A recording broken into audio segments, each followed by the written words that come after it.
It's 6:30. Good morning. I'm Ian Crouch with Hunter News. Police say an overnight bushfire at Waee appears to have been deliberately lit.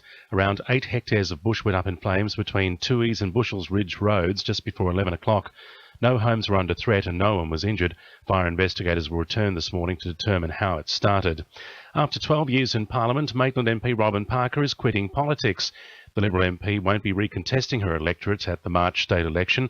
She says it's been an honour to be part of the Baird government. I've been thinking about this decision for some time. This gives us enough time to get a candidate in the field.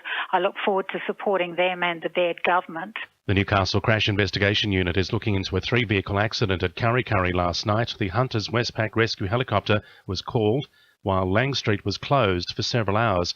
Meanwhile, 3 people have been taken to the John Hunter Hospital with serious but not life-threatening injuries following a 2-car crash at Gorican on the Central Coast last night.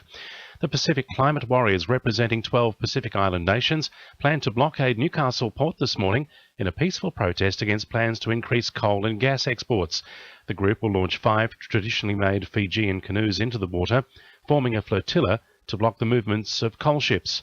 Pacific Climate Warrior George Nasiwa says Australian action is directly impacting on the lives of the islanders. The Pacific Climate Warriors are here to highlight the impacts of climate change in the island, and Australia's continuous commitment to the fossil fuel industry is exporting destruction to the Pacific Islands.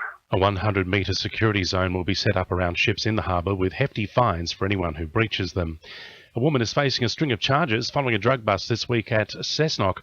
Police searched her home in Leanne Crescent on Wednesday, seizing a large amount of the drug ice. The 27-year-old has been charged with possession and supply, while a 20-year-old woman was also arrested.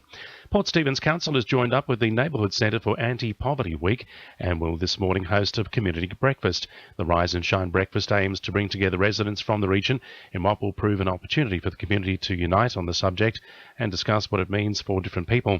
Port Stephens Mayor Bruce McKenzie says a number of factors can lead to poverty. Some of them are in a situation I've probably had decades of poverty through generations. Some of them are suffering from poverty through no fault of their own, through illness or lack of employment opportunities or no job, can't find a job, that sort of thing, you know. And Newcastle Council has unveiled big plans for its Christmas decorations this year. It's hoping to set up a major installation in Civic Park, which will see 3 large illuminated Christmas trees over the fountain and pond. The Herald reports Council is trying to get the private sector involved to see if the city can actually afford the display. Now with sport, Cecilia Connell. Jets midfielder Ben Kantarovski will be hoping to make an impact in Newcastle's all-important encounter against Melbourne City this Sunday. The 22-year-old is a surprise inclusion in the extended squad after recovering from an arthroscopy on his right knee late in the pre-season.